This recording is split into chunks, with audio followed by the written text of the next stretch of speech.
after that section, then you began talking about Zechariah. You were kind of talking about his response that was with doubt. I really liked the reflection that you made, because a lot of times I feel like people will explain it and just say, look, you just have to presume that there is some sort of doubt. But you kind of develop that a little bit more, talking about maybe him struggling to accept John's vocation. Yes. Because he maybe had wanting to name him Zechariah to be like him, but that God had a different plan, and Yeah. Implied in that by the name. Maybe talk a little bit about that. Sure. Yeah. So it's interesting. But first of all, what we know is Zechariah was a good and holy man. I mean, he's not going to become the father of John the Baptist because he's a bad guy. He's a good man, and an angel's been sent to him, So the real question is, where is that defect? Why is it that he has a struggle? And it's shortly after the angel tells him that he's going to be conceived, and then the angel tells him what his name's supposed to be. It's supposed to be John. And it's after that Zachary says, well, how shall I know this? And he starts hemming and hawing, and the angel Gabriel, has no time for that. He's just like, well, since you don't believe me, it's going to happen anyway, and you're going to be struck deaf and dumb. And he just, lets him have it. And there's Zachary, kind of, chastened, but nevertheless still faithful. He goes home. He does what he's supposed to do, and he sees his wife Elizabeth. Now, at the time that John is born, everybody expects him to be named Zachary. And you might think to yourself, oh, that's the tradition. In those days, they always had the first son was named after the father. That's not true. Look through all the genealogies in the scriptures that you find. It's rare that the son has the same name as the father. It's extremely because in the genealogy, otherwise it would be just, Hezekiah, it would just be the same name over again. But they almost all have different names from their fathers. That's right. Yes, you go through the different genealogies we find in Scripture, and it's extremely rare that the oldest son is named after the father. Okay, so you can't just take for granted, oh, well, everyone knew that he was going to be named Zachary. Okay, and so then the next question comes up. Well, how did they know? And Elizabeth knew, and all the neighbors knew before the child was even born. How did they know that? Zachary, remember, at the time John was conceived, Zachary was dumb. He was mute and couldn't speak. So they didn't hear it from him after the conception. They just assumed it, right?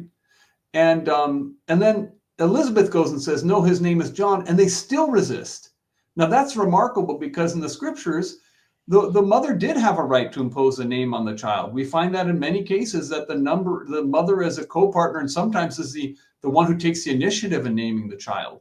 For example, with St. Joseph, Joseph's mother, Rachel, says, I want him to be named Joseph, And so the mother did have a right to name her child. And yet, even in spite of that, her expressed desire that his name should not be Zachary, but John, then they go to Zachary.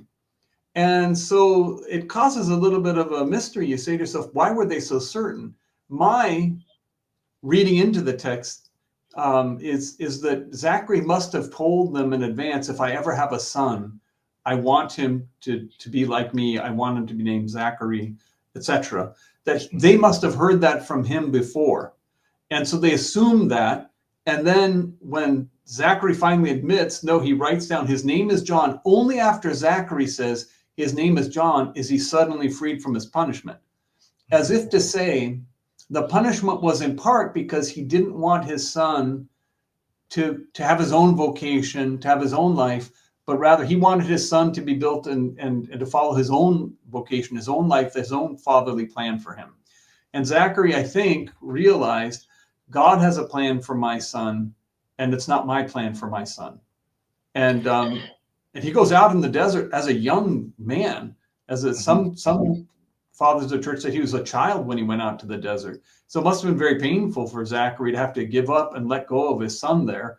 But John had this unique vocation from God, and he felt driven, to follow the vocation God gave him.